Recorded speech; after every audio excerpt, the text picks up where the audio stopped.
One of the most popular struggles that parents approach me and ask for advice with is morning routines. Now, we know they can be chaotic, they can be rushed, they can be very overstimulating for your child, and they are filled with expectations, which are normally ours. So for kids, their nervous systems are often still waking up and they get overwhelmed by noise or bright lights in the morning, or even the pressure just to hurry up. Come on, we've got to be here by this time. So that's why applying the 5 regulation languages in the morning is so powerful. Small shifts can prevent the whole day from starting in stress or perceived stress. Routine and predictability are huge here. So visual schedules, knowing the order of the steps, even small cues like a morning song can really be helpful for your child's nervous system, and they anticipate that and they know that that is going to come every single morning. Presence and proximity is also key, as sitting with them for a while, or as they get dressed, or narrating each step, or just being there quietly shows that they're not alone in managing this transition from waking up and getting ready for whatever you've got in store for them in the morning. Movement and release works brilliantly too. Letting them jump, letting them shake, letting them run around for a few minutes before breakfast can really help with releasing that built up energy that they might be feeling.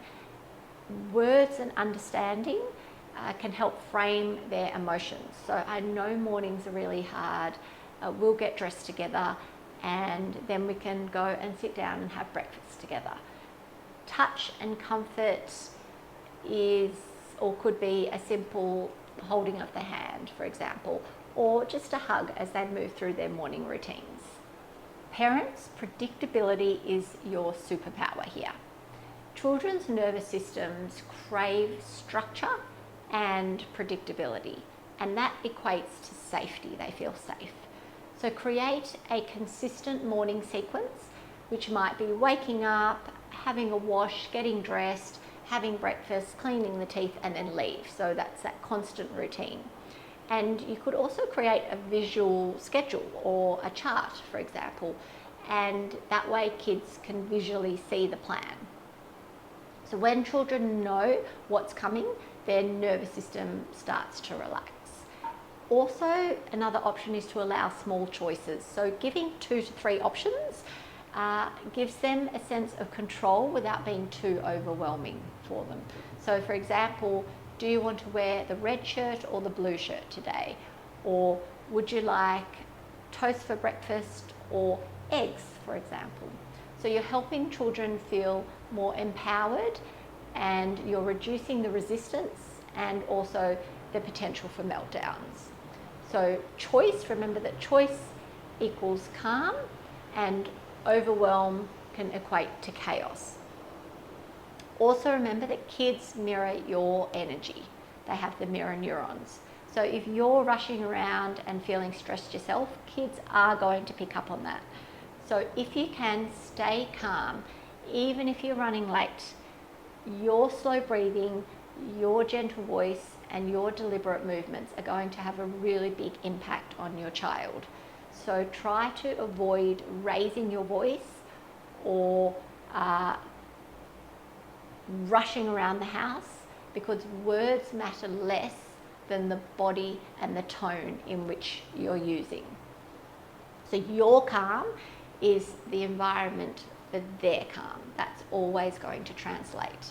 Now again, this is a topic that comes up a lot with parents, constantly asking for advice. My child hits or kicks or throws their toys around when they're having a meltdown.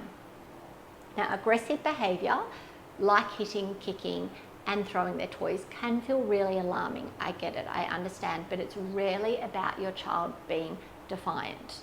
It's actually a nervous system response, and as you know, as I've mentioned many times, your child yet doesn't have the skills to self-regulate in that moment that they're having their meltdown.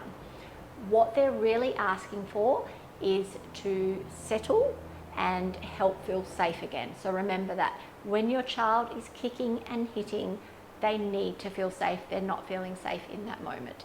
So this is where knowing your child's regulation language is really helpful and powerful. Presence and proximity lets them feel safe while they're working through these intense emotions. Words and understanding help them label what's happening inside. I see you're angry, I see you're frustrated, it's okay to feel that, but the toys stay on the floor, for example. Movement and release gives them an outlet to discharge that tension safely. So punching a pillow or the bed, or stomping their feet, or running around outside. Touch and comfort is offered once they start to calm. And I say offered because your child at that particular moment might not want it.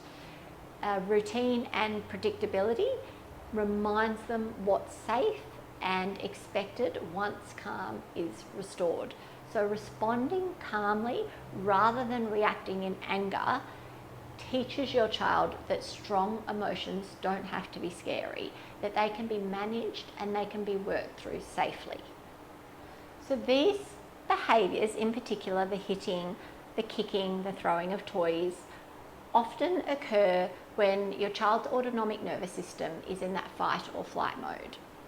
So when a child feels really frustrated, or they're scared, or they're overstimulated, their body is physiologically primed for action.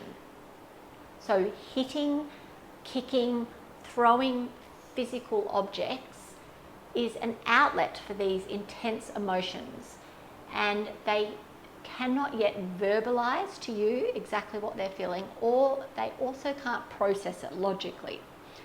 So the prefrontal cortex, which we've talked a lot about, is responsible for self-control and reasoning, and it isn't fully developed yet in younger children, so their impulse control is very, very limited. So hitting, kicking, throwing is communication before they have developed the skills of language. So children are essentially saying to you, I'm frustrated, I'm upset, or I'm completely overwhelmed, and I don't have another way of expressing it. So my outlet is hitting, kicking, throwing things. So this is not bad behaviour. Try to remember that. It's a signal that their emotional needs aren't being met and their nervous system is completely dysregulated. Now, young children are learning boundaries and cause and effect. So hitting, kicking, throwing their objects can also be a test of social rules. What can I get away with? And it's to also see what happens if I do this. What will happen to me if I kick, if I push my sibling over or another child, or the chair over, for example. It can often stem from severe frustration and when they cannot complete a task, for example. So it might have nothing to do with anyone else but themselves, and when their expectations aren't met. So children pick up on emotional intensity also from adults around them and siblings, if they have siblings. So if they see aggressive behaviour elsewhere that is expressed, their mirror neurons are going to fire, and they might mimic what they've just seen or what they've just witnessed, and that also can become a default response to overwhelm. So when they are feeling overwhelmed, if they've noticed you getting angry if you spill something or drop something or something goes wrong, they're going to mimic that behaviour, and then that becomes their go-to. So as much as teaching your child and helping them regulate, it's so important that you're also aware and conscious of your own actions and how you are in front of your kids. Now, there is some research that shows that boys are slightly more likely to exhibit physical aggression than girls in early childhood, but that is not universal. So girls can be likely to express aggression verbally or relationally, but not necessarily through physical outbursts, but they do occur, definitely. So it's very important to remember that your child has their own individual nervous system, their own temperament, and their own developmental stage. And rather than assume gender norms, just also be aware that research has shown that boys are slightly more likely to use physical aggression. I'm going to touch on what is happening in your child's brain, so hopefully you have a better understanding when they are having a meltdown, or they might be hitting or kicking or throwing their toys across the room. So the amygdala in the brain is responsible for emotional responses, and that activates faster than the prefrontal cortex can respond in these moments. So the fight or flight behaviours that we see are automatic. The hitting, the kicking, the throwing the toys across the room or on the floor, that's their body's way of releasing stress chemicals, which might be adrenaline or cortisol, for example. Now, over time, repeated co-regulation is actually going to help your child develop self-soothing neural pathways in the brain, and that over time is going to improve their impulse control, which is really, really important moving forward. This part matters because you cannot co-regulate sustainably if you are constantly dysregulated yourself. This work is definitely not about being calm 100% of the time. It's about noticing when you're tipping over the edge and then knowing how to come back as well and meet that in the middle. A great technique or tip to do when your child starts to melt down is pause before you respond. Take a breath, inhale through the nose and then a slightly longer exhale through the mouth to really settle within your body.